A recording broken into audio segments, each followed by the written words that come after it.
Get ready to swing into the multiverse. Welcome to Two Geeks and a Microphone, where we dive into the spectacular world of Spider-Man across the Spider-Verse. Webs, dimensions, and electrifying adventures await.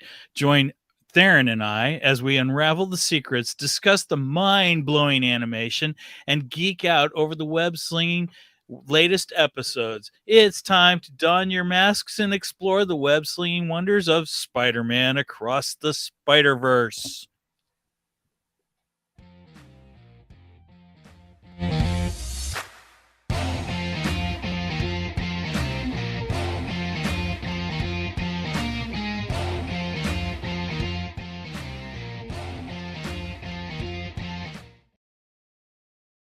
Good morning to all you geeks out there in Geekdom Land.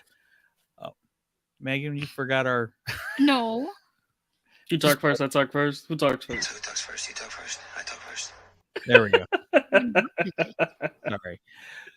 So I guess I'll talk first. Whatever. Steven is not with us. Steven is taking a little bit of a hiatus. He will return next week for an episode that we got planned. In the meantime, I have my friend Tharen, he's too cool for you, Lowry, with us today to talk everything about the Spider-Verse. Good morning, Hey, Tharen. how's it going? Welcome to Two Geeks and a Microphone. Morning. How's everybody doing? It's all good. So you got to see it on the actual opening day on Thursday. I saw it last night. I don't want to go into too much because we got a few things to do before we get into it, but I really liked it. I was pretty pleased with the movie. How about you? Please. I think that it is a spectacular movie. It's awesome. That is a if you want to give it the aspect of like best comic book movie ever, boom, right there. I thought Into the Spider-Verse was one thing. Across the Spider-Verse, I'm talking about hammer to nail, boom. It hit it out the park right there. Boom. Nice. It's right there. Well, I'm saying please to be a little conservative to save it, save it for later in the podcast. As we like to say, save it for the podcast. Save it for the podcast. Yes, sir. So I wanted to do something real quick. Apparently, all this week, Alexa started something, and I didn't realize it. If you guys have an Amazon Alexa, and you ask her to tell a joke, she's going to tell you a Spider-Man joke. So check this out. We're going to try this live on the air. Alexa, tell me a joke. Echo. Or yeah. A joke. What kind of music does Spider-Man like to dance to? Swing music. Swing music. Nice. Echo, tell me another joke. What do you call Spider-Man with no webs? What? Offline. So we actually got Miles Morales interacting with Alexa, which I thought was pretty fun. I discovered that every once in a while I'll tell Alexa to tell me a joke and stuff. And earlier this week I did it, and all of a sudden I'm getting Spider-Man jokes. I was like, whoa, I didn't know that she was doing this. I thought it was a nice little Easter egg that Amazon gave us before the Spider-Man movie. So Nice. if you got an Alexa, go have a little fun with it. Some of the jokes are really corny and goofy, but it's fun. It's just, it's Alexa. What can I say? And that's kind of like Spider-Man's ordeal. He tells a lot of jokes as he's, in combat, or just going along with the flow of just being Spider-Man. Well, and there's even a mention of that. And again, when we dive into it deeper, we'll get into that. But yeah, there's a mention about Spider-Man's cracking jokes, and a particular Spider-Man is just not that funny. So I like that. I like that scene. I thought it was really, really good. All right. I have no geeky news today, unfortunately. Just, I guess, a slow geek news week this week, but we'll jump into the Geek Dar. We got a couple things. So, well, you don't need that, Private. We're right here. Now, what is it? Now, what is it? I'm having trouble with the radar, sir. What's wrong with it? I've lost the bleeps, I've lost the sweeps, and I've lost the creeps. The what? The what? And the what? You know, the bleeps sweeps, and the creeps. That's not all he's lost. And the same can be said about us. Real quick, don't want to take the show down too much, but I just wanted to make a comment. Moderator Angie's not here with us today. I do see that she is in the chat. She just popped in and said hi in the chat. Angie, her dad passed away this past week, so I figured we wouldn't see her today. I figured she's kind of, grieving through that process and such. So everybody, please say a prayer for her and her family as they go through this. So moving on to Geekdar. Tharen, I really don't have a lot for Geekdar. Okay. My biggest thing was, went to the movie last night and got these little mock movie tickets, which are pretty cool looking. The artwork is really nice. Mm-hmm. The back's got the logo for the film and everything. I thought that was kind of a cool giveaway. The only other thing I got, it's not really geeky per se, but it's about the only thing I did this week besides work. My wife and I got stuck on a documentary called Natalia Grace, The Curious Case of Natalia Grace. Natalia Grace is a young girl. She was adopted by a family. She's from the Ukraine. She was adopted in the year 2009, I believe. They were told that she was 6 years old, and after they got her, they came to the conclusion that she was actually older than she really was, and she wasn't who she was saying she was. Mm-hmm. And they were claiming she was trying to kill the family and all.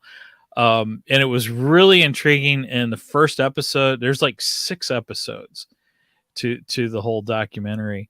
And the first episode, they do a real good job of painting her as the monster. And then as you go along, there are twists and turns all through this documentary. And it's like, by the end of the second episode, I looked at my wife and I'm like, I don't know who the hell did what here. It was pretty intriguing. Is it like a Joe Exotic type of deal? You started off being very nice to the animals, and all of a sudden it just got crazy at the end of the Yes, you could kind of say that. I don't know. You have to watch it if you're interested in this kind of thing. It's really well worth the watch. Coming out of it, I still don't totally know who is the monster.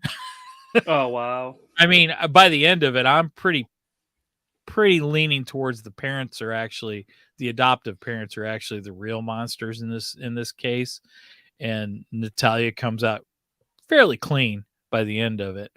Okay. But man, there are twists and turns through this whole thing, and there's still questions I have about her, So I don't know. It was interesting. If you're into that kind of thing, it is on Max. I got to transition out of saying HBO Max and just Max. Oh yeah, that's right. Yeah. Yeah, they changed their whole, I read somewhere they went away from the HBO Max because they wanted people to think of them as a more family-friendly streaming service, because they claim that the HBO tagged more of an adult content to the name. And I'm sitting here going, wait a minute. When I grew up, and I think Max, during my time growing up, all I can think of course, is Cinemax. Yeah. And then, of course, Cinemax had Cinemax After Dark. So Right. I'm like, how does Max make you seem more family friendly? I don't get it. I just hate HBO home box office. Right. Office is right. There's no. Yeah, I don't know. Anyway, it's available on Max if you want to see it. Okay. I think it was a really interesting documentary. Again, not very geeky per se, but that's what I got this week. Tharen, Cool. I think you got some cool things that you got at the movie theater. I got plenty of cool stuff. So I'm just gonna bust it out, because you know me, I like my bus. So this is what I got. This is the popcorn container that they have out Oh, and stuff like that. cool. Yes, sir. Hold on, I'm right here. So this is Miles. They also had a Gwen Stacy. So I think that if Jordan plays his card right, because he's going to the movie theater, he'd get the Gwen Stacy variation, and then I got the Miles variation and stuff like that. That So is they cool. got So my- how do you One put the like that? how do you put the popcorn in it? So in the back of his head, oops, where am I? At? The back Like of his the Disney head. popcorn bucket. Oh, okay. Yeah. All right. So he'll get that one, and then I have both popcorn bucket and stuff like that. They also gave like these, the movie posters themselves, like the one you see in the background, my Space Jam one, but they also gave one for Miles. So it was like it's like I am just super jealous over this. it's big. It's big. Oh crap. Don't fall over, Tharen. No, that's the microphone that fell over. That's crap. So we got that. I'm gonna frame this bad boy. I'm gonna put this up. You're gonna see it in the background once I have that. When That's I a get sweet a frame post. for it, go to Hobby Lobos and Michaels or something like that. And then my wife and kids, they decided to get me some comics. They got me Oh, nice. the Into the Spider-Verse comic right here. Oh crap, I can't see it because the glare. But yeah, it has the plastic on it and everything, so it's the Into the Spider-Verse, Very cool. comic. And then I got my issue of my Spider-Man comic. I do read these things, by the way, guys. I'm not just always on digital media. I like to take it's the art book and everything, so I like to have the physical copies of my comics. Very So cool. yes, Dude, it was like Father's Day early for you, man.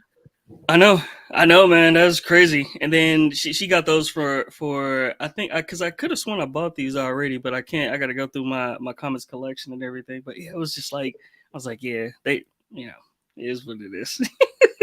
So I was just like, all right, and I got to get my Gwen Stacy's comics out and everything of that nature, because that's what I wanted to do, is kind of showcase those, because just her role period in the movie was actually really phenomenal. So yeah, my geekdar was it was off the chain right about now. I was loving it. Nice. I was loving it. Well, it looks like you had a great week for your Geekdar. Yeah, man. All right, we ready to dive into? Oh wait, before I do that, real quick, I just want to give shout out to Tammy. Tammy's in the chat right now. Tammy's got her own Twitch channel. Tammy. Gosh, why can't her name is escaping me. Her Twitch name is escaping me right now. Oh goodness, but she reviews all kinds of video games and plays video games and that kind of stuff. So if you're into that, go check her out. She usually promotes us too, and Nice. I really, really appreciate that. So anyway, Contagious Punk. Thank you. I don't know why it slipped out of my brain for some reason. Well, it's the penguin slipping off the iceberg, that kind of thing. All right, so let's move on to main event. You did it earlier, and I was in the comments. Megan's doing everything. It's time for the main event.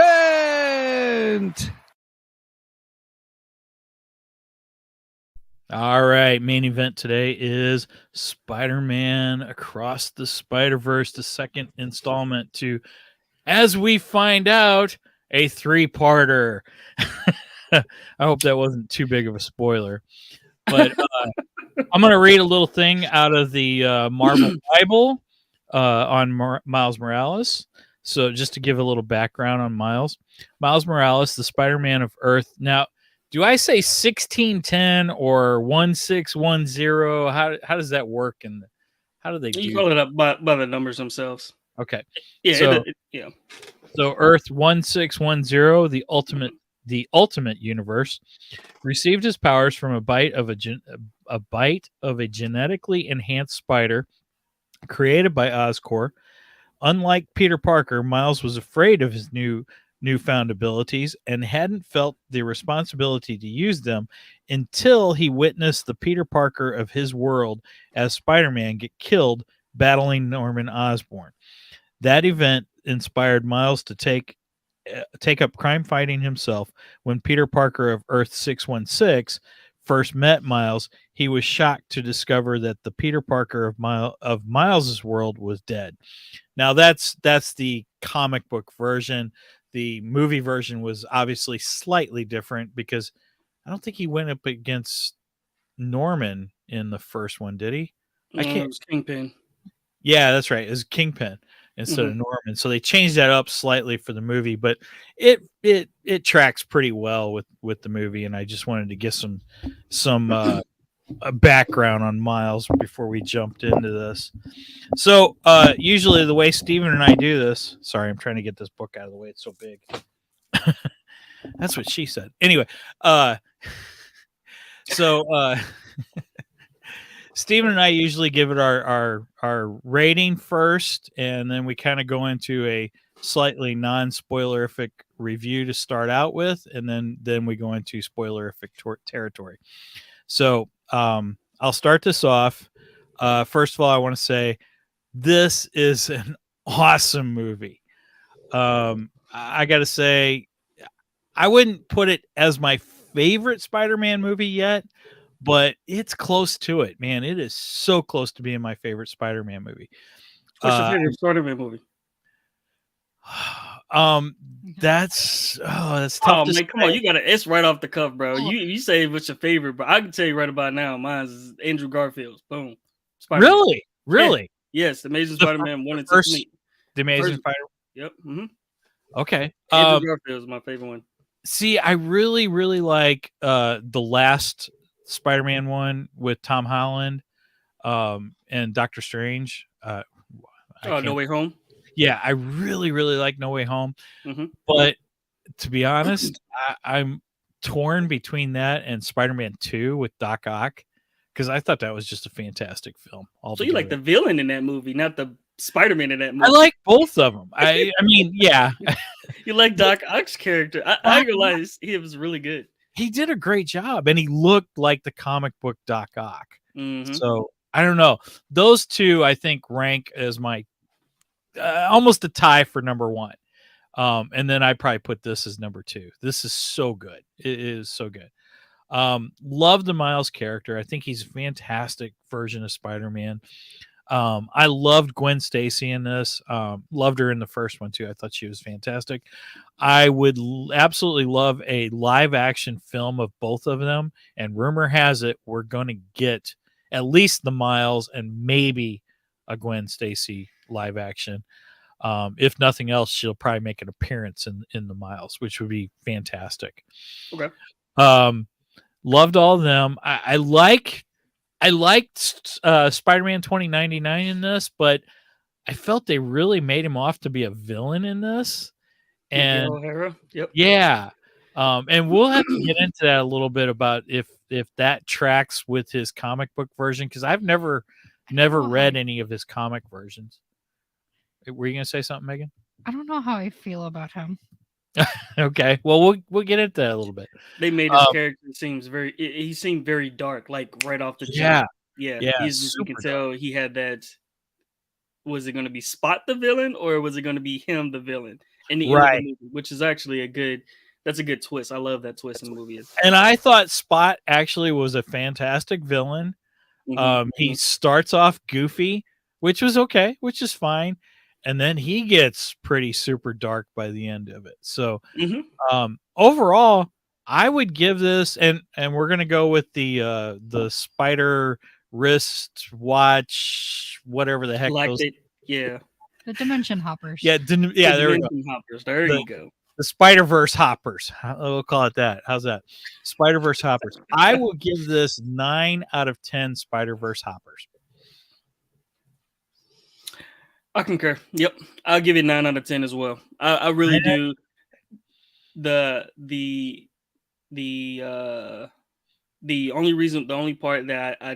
only part I don't like is towards the end, and that's when they did the straight, just like, oh, they did this whole build up, and then it was just like boom, fade to black, and I'm just like, oh, I could sit there for another 2 hours if I wanted to watch the continuation of that movie, to be honest with you. But that's the only part that I would say. Okay, so we ready to move into spoilerific territory? Yeah. All right.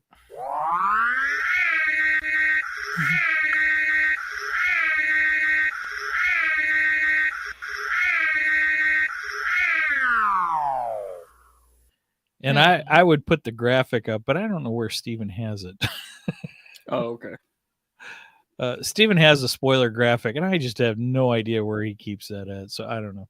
Well, oh, there we go. Megan found it. Yay! Thank you, Megan. Awesome. Awesome. She's being Steven for me. Oh, Sage Page Omega is in the chat too. Shout out Nice. to Sage. Sage is also one who promotes us a lot over on his Twitch channel. We really appreciate you. Sage, we're gonna have to talk about some video game stuff soon, because Sage is another one who does all the video game play and everything, and we want to have him back on to talk maybe some Star Wars Jedi Survivor, I believe, is the latest Star Wars game, and I think he recently got it. So I wanted to make sure and give him some time to play it. I also want to have Steven on that episode, because Steven's more of the gamer than I am. So we'll have to get together and talk about that, Sage. In the meantime, we're going to jump into some Miles Morales Spider-Verse, Across the Spider-Verse.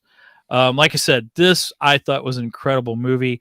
I loved the way this started out. Although it was funny, I looked at Megan, because you got a good, I'd say 10 minutes of Gwen Stacy, 10 or 15 minutes of Gwen Stacy. And I looked at Megan, I go, wait a minute, is this Gwen Stacy's movie or Miles Morales' movie?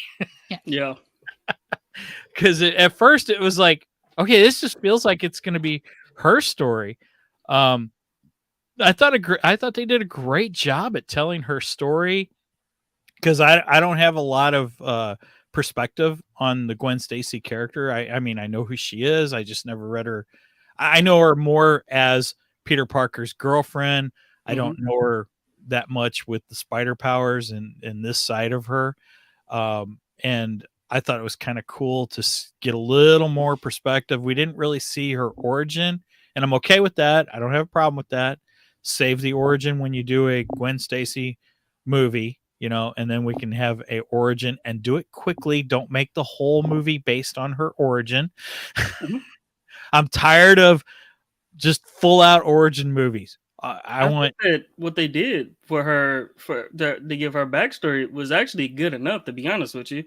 You think? Yeah, I think so too, because and in her and Peter Parker, there wasn't like technically a love interest. They were like best friends, and her best friend became became the Lizard, right? And he wanted to be special like her. To me, it almost paralleled the Amazing Spider-Man story. That's exactly what it was. Yeah, that's exactly how that it seemed like. Yes, exactly. You talking about the one with Andrew Garfield and everything? Yeah. Yes, that's exactly how that actually started off. And by the way, I think that's a fantastic movie too. I really like that movie also. Okay. Not my number one, but definitely well worth the watch if you haven't watched the Andrew Garfield. You said the Tom. No, wait a minute. Which one you said it was? You said the one with Doc Ock. So that was the second Spider-Man movie. Yeah, that would have been Tobey Maguire. Tobey Maguire's. Everyone hates on Tobey nowadays, and I actually liked him. I thought he was a great Spider-Man. Man, I remember hating on Tobey for like the last 15 years just because he played Spider-Man and all that good stuff. They want him to be the Spider-Man of their generation. But I do like the take how they do Spider-Man now, where it's like, since he's so,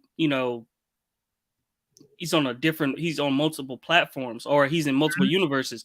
Everybody has it. Like the 60s have their variation of Spider-Man. It was just like the 90s have their variation of Spider-Man. The 2000s, everybody have their variation of Spider-Man. If you are a dark Spider-Man, you have if you're a punk rock Spider-Man, you like your variation. It's so many variations of Spider-Man out there that you can't really, I don't see how he can get so much flack, because he did the live action the way he did for his variation of that Spider-Man in that universe, which I think is, as far as, there's a lot of issues with, how should I say, inclusivity.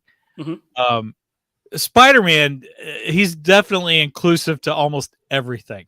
Yeah. And we see that in this film. Because we get an Indian version of Spider-Man. Like you said, we get the punk rocker, which is a British version. We get the traditional Peter Parker. Heck, we even got appearances from the Tobey Maguire and the Andrew Garfield Spider-Man. Yes. Oh, it was so many Easter eggs in that movie. I mean, it was so many Easter eggs. I think they said it reported over like 300 some odd Spider-Man iterations in the movie, or Spider Sonas. Spider Sonas. Yeah, that's good. I like that. I was gonna say a lot of them were men. There were a lot of them were women. Some were cats. Some were. The cat was great. When he spits up the spider web fur ball. Yeah, you had a spider horse. A horse, like a horse rider, like a ghost rider type ordeal. Why does a horse need a mask? Well, to hide my identity, of course. It was great. It was so great how they introduced that whole element to it. I do love the fact that how Spider-Woman's, the traditional Spider-Woman, she's supposed to be a little bit more versatile. She has the ability, I believe, which character was she has someone else's ability. I was like, no, it's not Rogue or anything like that. I think it is Rogue. No, wait a minute. Spider-Woman, she has another superhero's ability to give her the powers that she has, and she has that element of the Spider-Man, but she's more superhero, more superhero like in that sense of where she don't really rely on the webbing. She has more of a, I want to say like Rogue type ability, but hers, she was different from this one. She was pregnant, and that's a variation of the Spider-Woman that is out there too. And she was, like I said, kicking butt. She used her motorcycle to do a lot of her, combat abilities, and I thought that was pretty interesting. I had never seen this iteration of Spider-Woman, and I thought she was fantastic. I really enjoyed it. And I like how her mask is more like, like goggles, and you see her eyes and everything. I don't know. I just thought it was a pretty cool look. I enjoyed that. I like the fact that she was an expectant mother. I thought that was kind of cool. Yeah. So hopefully, at some point we get to see her kid. I'd like to have met her husband. That would have been fun too. I was thinking that too. They only go a little bit into the comics with him too as well. They don't really talk about too much of her really? in that sense. Yeah. They kind of so how they do it. In the Miles comics? Because she's got her own. Oh, she's got her own. Okay. Yeah, they all, like, to be honest with you, all of them have their variations of their own universe, which actually ties into the multiverse, which I thought was really unique. So the Indian Spider, does he have his own comic too? Yeah, he has his own comic. Yeah, they all have like that. Yeah, that's their own iteration of like Manhattan. It's like a Manhattan type of deal. India was like India, Manhattan or whatever, but that was their variation of that universe. Yeah, they took it. They took the Spider-Man element to a whole nother level when it comes down to different worlds of which Earth that they on, which I thought was a pretty unique perspective when Miles got transported to Earth 42, where the spider he was bitten by. Right. Where was that spider actually comes from. So I thought that was a pretty interesting take on it as well. His character, and then also just the Spider-Verse, like how he got his powers and how he wasn't supposed to get his powers. But we can talk about that a little bit later. Yeah, that's kind of the whole crux of the entire movie.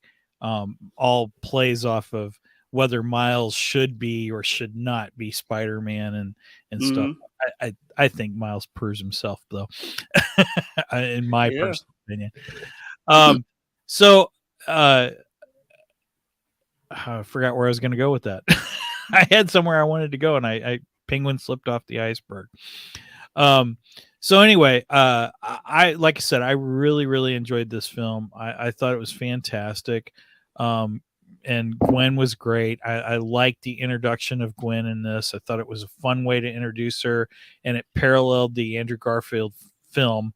So if you have not watched the Andrew Garfield film, I highly recommend watching it. It's good. The first one.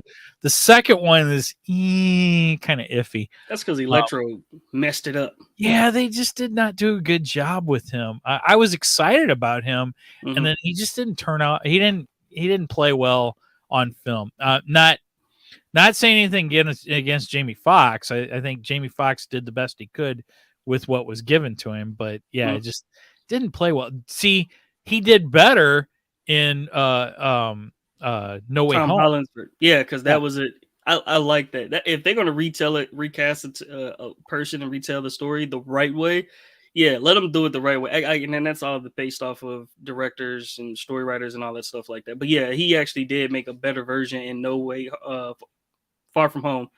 That iteration. Agreed. Totally agree. So I But, didn't know this. mhm. Go ahead. Oh, No, you go ahead. sorry, my screens are blinking out on me and doing weird things. I need a new monitor. Anyway, that just means you need to go on Ko-fi and support us on Ko-fi so I can afford a new monitor along with my Batmobile. Anyhow, so I didn't know this, but apparently, what's his name, who played young Lando Calrissian in gosh, why is his Donald name? Glover? Yes, Donald Glover. So Donald Glover made appearance in this, which was super cool. And it looked like he was actually the Prowler, which again was awesome. So we got a live action Prowler appear in the animated Spider-Man Across the Spider-Verse, which he was introduced in Tom Holland's Spider-Man. I forget which film. And he actually Homecoming. It was that. That was Homecoming. Homecoming. And he actually mentions his nephew Miles, and we were all excited because we all thought, "Oh, great! This means we're getting a live-action Miles Morales." And then we never got the live-action Miles Morales. Yeah. So, but I think this could lead up to that.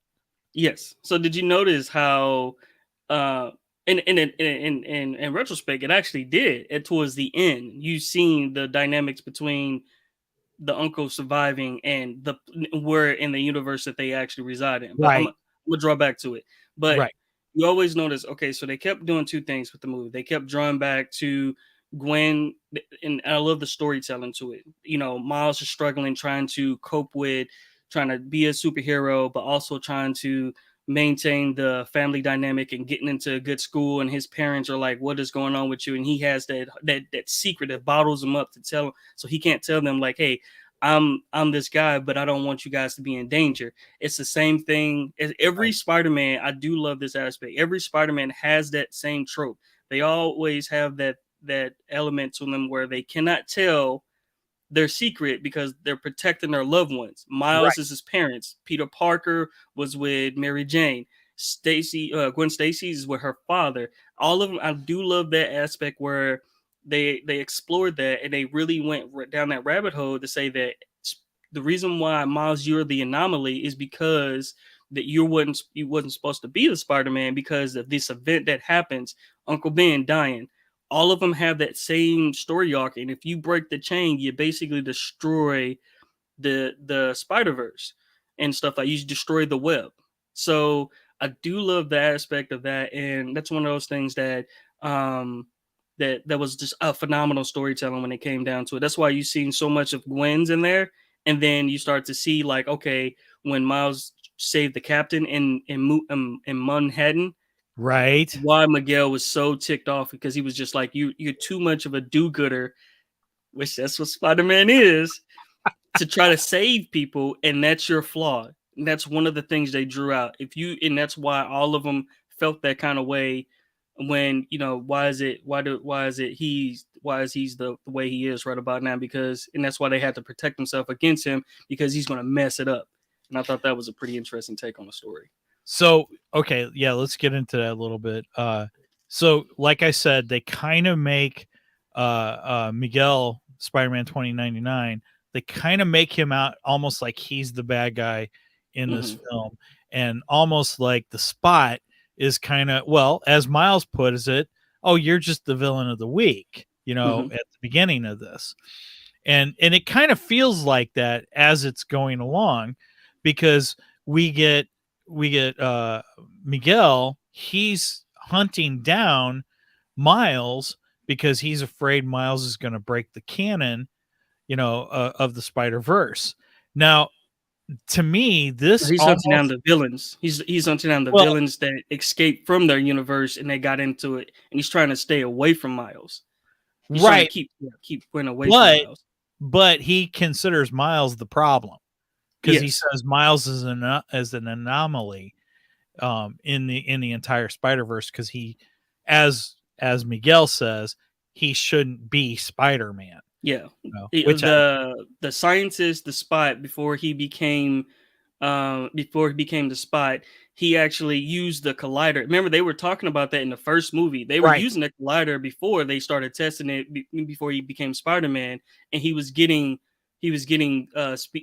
things from another universe, and he was testing it. And one of the things was the Earth 42 radioactive spider that bit Miles at the time, and that's the thing that set it off.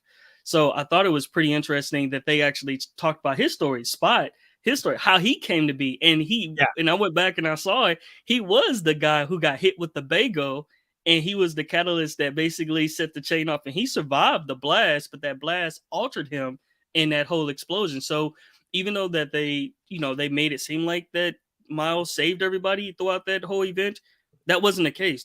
When they ripped the fabric of space-time and stuff like that, they really did cause a catastrophic effect. It may not seem like nothing was wrong, but something altered, and that's what created him, which I thought was pretty cool. Sorry, I was just reading Derpy Entertainment.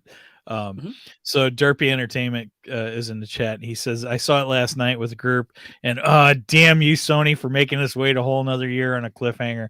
Yeah. Well, we're in the spoiler area, so it doesn't matter. It's fine. So yeah, this does end in a cliffhanger. So warning to those of you going to see it, because I wasn't 100% sure that it was going to be a cliffhanger like it was, and oh my gosh, was it a cliffhanger? Yeah, it was like, what? I gotta wait. I can't believe this. I'm hearing rumors that the part 3 is supposed to come out. Well, part 2 of this, which would be part 3 in the trilogy. I'm hearing rumors it's coming out in March, so we don't have to wait a full year, but yeah, we're gonna have to wait a little time. So, Spot I thought was great. He was fantastic. Cool villain. I need to go back and rewatch the first one again because I did not remember the whole throwing the bagel at him, and that sounds like a great scene. And I saw it. I seen it. I've watched it again, but it's been a while since I watched it, so I need to rewatch that. But I thought they did a great job on him, and but like I said with Miguel, I just felt that I don't know, did they do the character wrong? Yeah, because again, Miguel, because I haven't read Spider-Man 2099. Is he that dark in Spider-Man 2099? Yeah, he's the futuristic.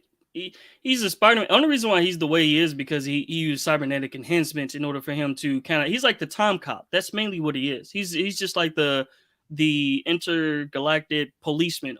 In a sense, what was it? What was the Time Force and Loki? He's kind of like that. Yeah, that's what I thought. That's mainly what he is. He's just like somebody in the future that's basically setting the record straight, and he has to go back in to get all these variants to put them back where they belong. That's all he is. And Miles is the one that's in a sense is kind of like breaking that because he's throwing off the chain of the flow of time. And they expressed that too about that in the movie too. Like it's just no different from like the Marvel Cinematic Universe.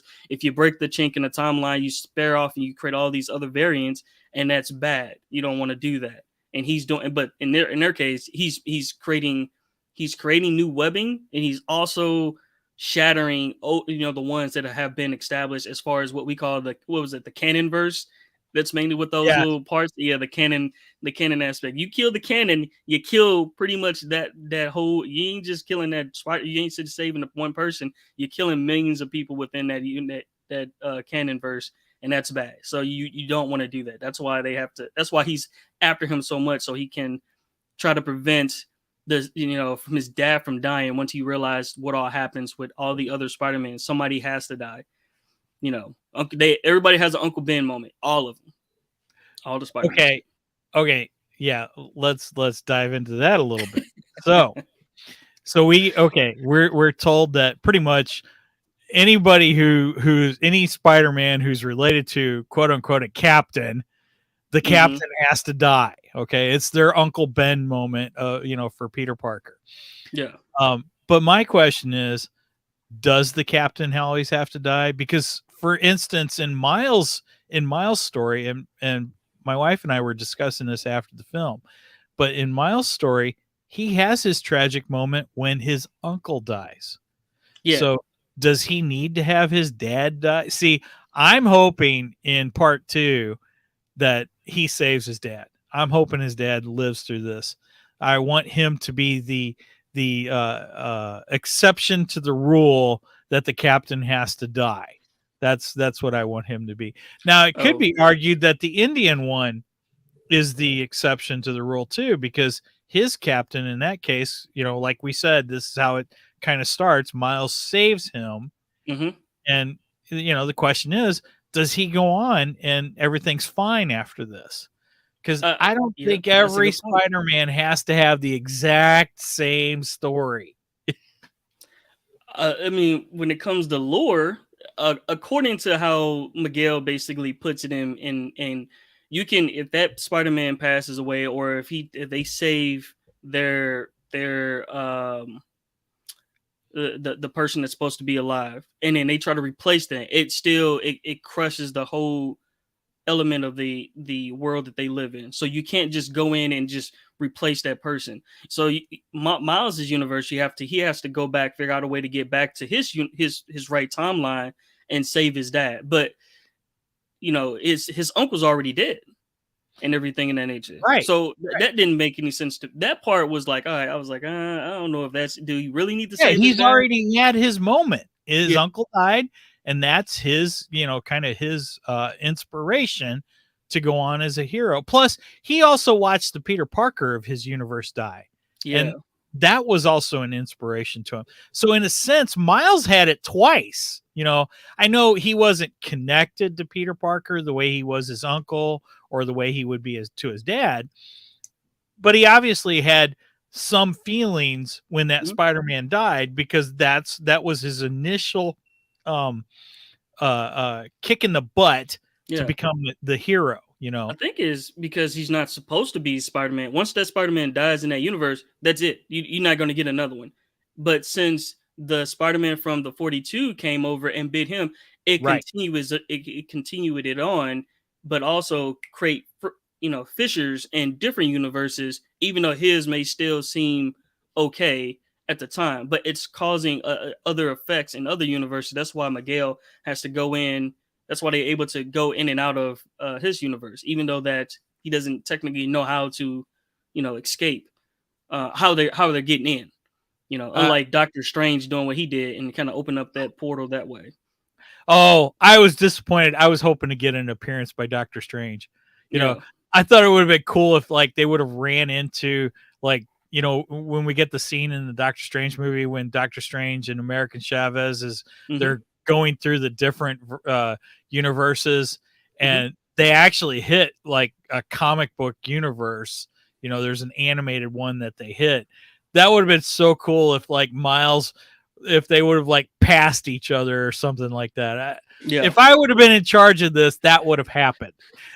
Yeah, they made a reference to that. They was just like how Doctor Strange opened up a portal in another universe. Every time someone opens up another portal into a universe, that actually triggers catastrophic effects. And then you have all these other folks just telling them to stop. You got to stop doing that because it causes all types of, even with my boy Iron Man going back in time, saving, he had to save everybody. That created a whole nother slew of problems in the future, and you've seen that in other movies like Quantumverse and everything. I mean, Quantumanium and all that stuff like that. So, although that it makes sense the way they put the aspect in it, but the one thing that really kind of hit home for me is what Gwen is. It's towards the end of the movie where, all right, if that person is not there, or if that person still exist, even though you don't know who they are, you ain't gonna be able to find. There is a Gwen Stacy in Miles' universe, not just her, but it's a Gwen Stacy in his universe. She's alive, but she's just not the Gwen Stacy he knows. And they made that point towards the end of the movie. In his universe, there is a Miles Morales, but that's not the Miles Morales that But for is all we supposed to know, be. Gwen Stacy could already be dead in his universe too. That's true. That is another Because fact as well. Peter's dead, so chances are she's probably dead too. You know, Yeah. because she dies according to the main continuity anyway. So we have no idea what the Gwen Stacy of his universe actually is. Yeah. That would be interesting if she survived and he meets up with the Gwen Stacy of his universe. I don't think he would like her. I mean, not I don't think he would have a love interest in that Gwen Stacy because she's not gonna be the Gwen Stacy that we're That he seeing. knows. Right. Yeah, it's kind of like Gamora type of deal with Star-Lord. It's just Right. like you got I don't know who you are. I guarantee that's probably what they're gonna do with that. He's gonna put like a big poster. She's gonna see her face and she's gonna be, oh, it's Spider-Man. And then they're gonna have this like intergalactic, like interdimensional love. Like, oh, I feel like I've known you my whole entire life, but I don't Right. know who you are. And then that's how they're gonna get together in his universe. Mark my words, that's how they're gonna. Well, how much of a twist would it be Yeah. if he finds her and then she dies after she meets him? That would be his Uncle Ben moment. Like he can't save her, and that's what can kind of keeps There we his go. universe. There we go. Yeah, it has to be something like that, bro. And It that has would to be tear something up like that. Miles. That would Oh, tear him up. But that would I give precedence for him being his dad survived. His mom, I thought it was gonna be his mom, to be honest with you. I do love the fact that Oh, his that would mom was, really like, suck if really. his mom died. Yeah, if the mom died, because I was like, the dad is there, he's always on him. You can see that happening. He's trying to protect his dad, but if he can't, because Spider-Man, he can't save them all. So Sure, it's of always that course. internal battle where he's trying to struggle to pull one or the other. So if his mom's life is in a balance, his dad's life in a balance, and he has to save one, that Right. part, that's the part that's going to get everybody. I think that's the same thing that happens with when he can't catch him, he can't save him in time, he can't Right. save both of them, and I think that's probably the element that they may go into going forward when him trying to save his dad in the next movie, or Right. shoot, trying to save himself, because I do love him looking like the Prowler, bro. Oh my goodness, he looked so bad. It was crazy. It was crazy. Yeah, that was cool when he takes the mask off Oh, and yeah. he has the braids, because they make the comment when he first comes in that, oh, wait a minute, you got rid of your braids. Why did you get rid of your braids? And I'm sitting there going, braids? When did he have braids? He didn't have any Yeah, me braids. too. I was thinking that same thing. I was like, what are you And talking then about? when the other Miles takes his mask off, it's like, oh, okay, I get it now. That's cool. So yeah, I loved his look. I thought it was fantastic. I have a theory.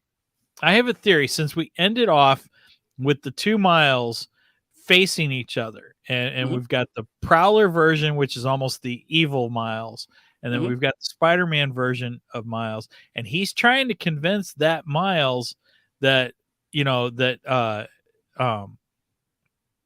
his dad is still alive in his universe and everything. And I got a feeling that the two of them in part 2 are going to team up against the Spot. That's my prediction.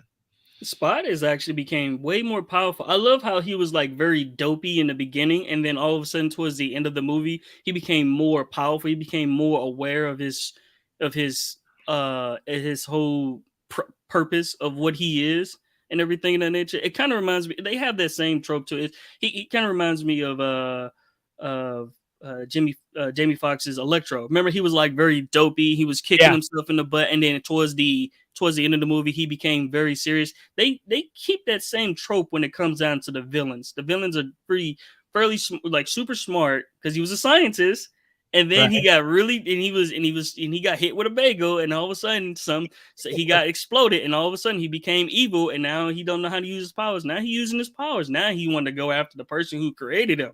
It's the same thing, bro. They do the same thing, and I thought it was pretty interesting. So they're gonna beat him the same way. Just put him in the vat of water and let him electrocute himself or something like that, or make him get sucked into his own black hole or something, or give him color because he was all white. he already got sucked into his own black hole, because we have that whole scene where he's like, he says something about reaching into holes, and they're like, this is getting a little uncomfortable. Please stop saying that. Oh right, yeah. He was like, he can do that, and then he went with inside of himself, Right. to do that, and I thought that was a pretty cool. I do love how they was just popping in. He was popping in and out of the different universes from his Like hose. like Yeah. the Venom universe. Yes. The Venom. Oh, that was a good cameo. What was it? The lady that was the Mrs. clerk Chen. and stuff like that. Yeah, Miss Chen. She was just like, "Oh, what are you doing here?" He was like, "You act like you haven't seen you act like you've seen this before." She was like, "Okay, what else is new?" See, Venom mints. I would have loved if at that moment, if Venom would have walked by or something. Oh And yeah, I thought giving him a look or something. That would have been awesome. Yeah, that's that would have been that's cool. the only thing I would have done differently. I would have put Venom somewhere in that scene, Mhm. which I guess they did. Well, one, they didn't want to spend the money on the CGI for Venom, obviously, Mhm. but because that's going to up their budget right there. But man, it would. How cool would it have been? Like Venom looks at him like, yeah, I'll eat you, buddy. Yeah, man, it was dope. I do love what's that? Spider-Punk. His character played by Spider-Punk was cool. Yeah, he was really. Hobie was actually really cool. I was taken back. I didn't know he was. It was another black version of the Spider-Man. He was the British black version of the Spider. I was like, oh, Yeah, damn, I had read no his idea. story. I gotta get into that one because that was just like, or he just went off. And they had the clone version. Yeah. What was his name? Oh gosh, what was his name? I can't think of it now. What was his name? I gotta look at it right about now. Ben. Is it Ben something? Ben Riley. There we go. Riley. There we go. Ben Riley. Yeah. He's actually the Scarlet Spider. That's what it is. Scarlet Spider is actually a really good. I do like his story and stuff like that. And then they had the other futuristic variations of Spider-Man with the extra arms and stuff like that. And yeah, that was pretty cool. Like the guy that walks in and he's like, "Why is everybody staring at me? Do I have web on my face?" They had just name. Okay, Mike, go. Do you recall any of the Easter eggs that stood out to you right off the bat, other than Donald Glover being Prowler and everything? Well, yeah, we had Glover being Prowler. We had the Easter egg of Mrs. Chen, which I thought was great. We had an appearance from like the 1960s Spider-Man where he says, "I can do anything you can." Swinging on a thing. Yeah, I love that. That was great. Yeah. Peter Porker was back. That was cool. Yep.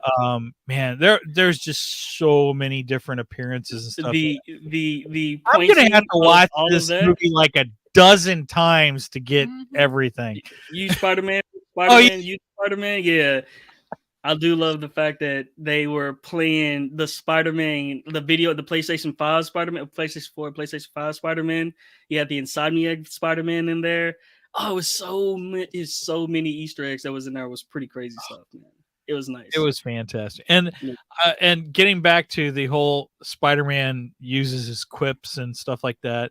I loved it when Peter Parker confronts Miguel and he's like, "How come you're not funny? You're the only Spider-Man out of all of us who's not funny."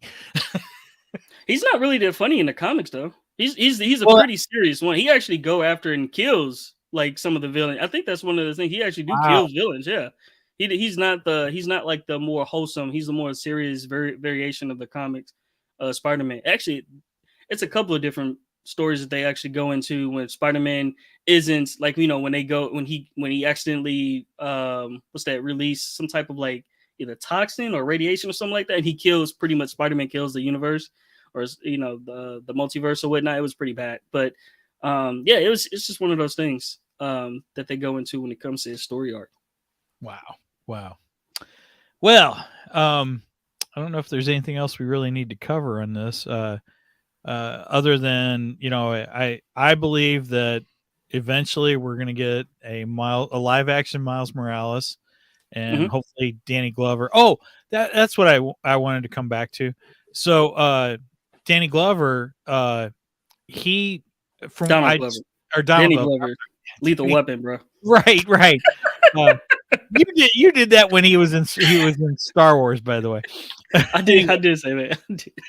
So Donald Glover, I didn't realize it till this morning. I was watching Emergency Awesome, and he told a story on there that Donald Glover was actually the inspiration for the Miles Morales Spider-Man, and I had no idea of this. Was it? Because Yeah, apparently Donald Glover, he was in the show Community. I never watched the show. And he made an appearance in Community one time, and he was wearing Spider-Man PJs. Okay. And they said at the time that Donald Glover was trying to push that he wanted to play Peter Parker. And there was a big controversy over that, over whether there could be a black Peter Parker and so on and so forth. Okay. So I don't remember the artist and writer of the original of the Miles Morales book, but they got wind of that, and they're like, okay, we're gonna make a black Spider-Man. And they created Miles Morales based on Donald Glover. So I had no idea of that. So he's kind of the original inspiration for the Miles Morales character. Okay. So that is really fitting that they portrayed him playing in the Spider-Man film as Miles's uncle, and then we get him again in this movie, not only as the uncle but actually as a live action version of Prowler. So I thought that was a cool connection. I really liked that. I was gonna say, who voiced the Miles version of Prowler? I don't think he talked. Let's see. I don't think he talked. Because if that's the case, then he could actually talk. He can do his voice acting. I think it's the same actor. I think it's Shamik Moore. Oh, yeah. Okay. So Shamik Moore portrayed Miles' voice. Haley Steinfeld portrayed Gwen, which is cool because she is actually what's her face in Hawkeye. Gosh, why can't I think of her name? Yeah, Hawkeye's protege. Speedy? Which is, huh? Is it Speedy? Kate Bishop. Kate Bishop. Yeah. So she actually plays the live action version. So that's the question. If they do a live action version of Gwen Stacy, does she get to play Gwen Stacy too, even though she's played Kate Bishop? You know what? To be honest with you, I don't even want to do a live action version. I love the artistry and the just how they put so much color and like pop into like the movie itself. It kept me so engaged. I love how it all correlated with the story. It all correlated with the action. It all correlated with just everything, man. The environment. Each character kind of had their own stylized version. Exactly, man. It was really cool. Their own style, their own frame rate. They all had their own different type of like movement. It felt so unique and dynamic. That movie, they really did take it over the top. And I love the Sony art production team, man. It is. Oh my gosh, they really killed amazing job. Yeah, it was like this combination of not only 3D animation, but alongside with 2D animation. Mm-hmm. And I love the old style 2D animation style. I think it's a lost art form, and I kind of wished it would come back in some ways. And this was a sort of a way to bring that back. Just a beautiful look to the entire film. Yeah. If nothing else, if you like art, go see this movie. Oh yeah. Art. Watercolor, you talking about all different forms of just art. They put it in there just to tell, to build tension. And then the musical score was actually pretty good. So I got to get that album, man. I have to get the album. It's going to be my number one. I'm telling you right about now. And it's just like some of the background, some of the just like the visual effects were just like I would give it up there. It was really cool. Yeah. Cool. All right. Well, I think that pretty much wraps it up for Spider-Man Into the Spider-Verse. So, just any last thoughts, Tharen, on the movie? Go watch it. It's definitely a very good movie experience. I watched it on IMAX. So I'm pretty sure it's good on digital. But this is one I'm going to be watching like over and over again, like I did the first one, Into the Spider-Verse, so I can catch all the little, Easter eggs and nooks and cranny and stuff like that. It's going to be on my top. This is definitely one of my top favorite movies that they created, though, for real. Yeah, we saw it at Marcus Theaters in O'Fallon, and we saw it on the Ultra Screen, which is their big one. Yeah. And the whole time I'm like just back and forth trying to take everything in. Yeah, it is in there. So, there's no mid credits or after credits or anything, so you're good to go there. You ain't got to worry about that. But then again, you're gonna be so amped for the next one. I mean. Yeah. Oh my gosh, it was audible. You know, everybody in the theater is like, "What?" Yeah, yeah. But it leaves you feeling like, oh man, I cannot wait to the next one. Just I got to rewatch this, but I can't wait to the next one. If it was a cliffhanger, that's the cliffhanger for 2023. That's I gotta say, yeah. If this is the cliffhanger of the year, most likely. I mean, I know we got other movies coming later this year, but I don't think anything's topping that cliffhanger. That was not in a while. I haven't had a cliffhanger like that in a while. Empire Strikes Back. That was probably. Yep. This is like the next one up from Empire Strikes Back, and I love Empire Strikes Back. That's my all-time favorite Star Wars movie. So yes. All right. So yeah, my final thoughts. This is a great movie. Miles Morales is amazing. Nice play there. And Gwen Stacy's she's fantastic. Love her. I love the family aspect of this because each one of them, you know, you had the family dynamic of Miles. Loved him and his mom and his dad all together. That was great. Loved the feeling of Gwen Stacy with her dad. That was fantastic also. And I loved the Spider Woman and her expecting another one. Oh, we didn't even mention we got little May. May. May. May. And Baby May was awesome. Yeah, you got the OG Peter Parker. He got him in there, and he had a little baby. And the reason why he was inspired to have a baby is because of Miles. Yeah, and she's quippy.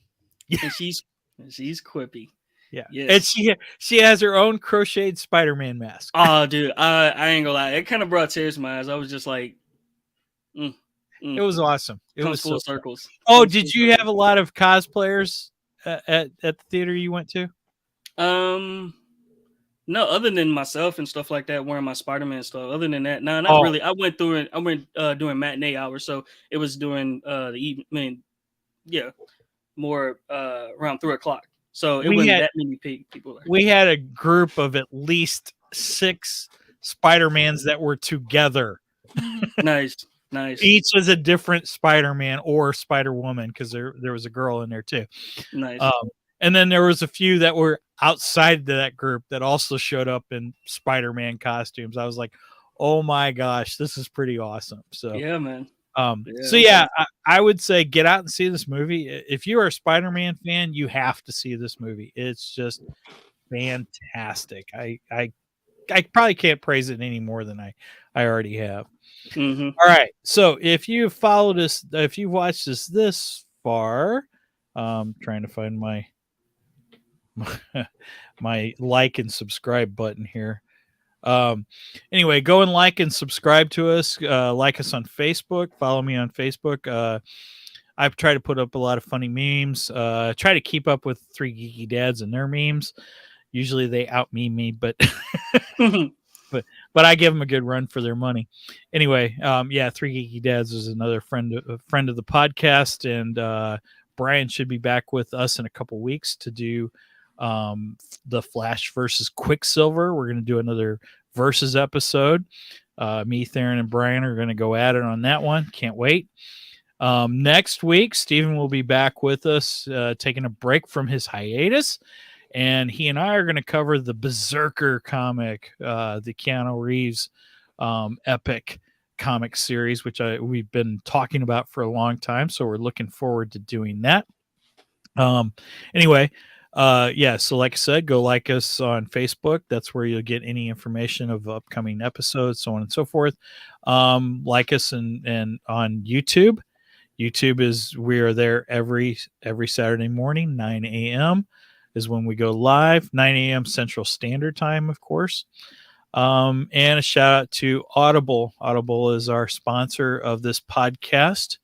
If you go to Audible, audible2geeks.com, I think it is. Megan's looking for the link to that one. But if you go there, you click on that, you can get a free trial for Audible where you're going to get one free audio book that you could keep even if you decide to cancel your subscription.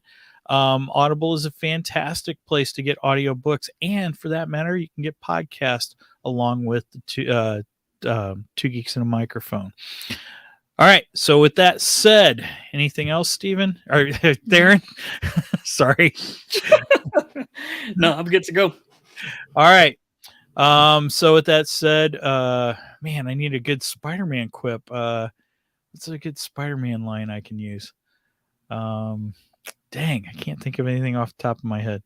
Oh well. See you next time. Over and out, and may the force be with you.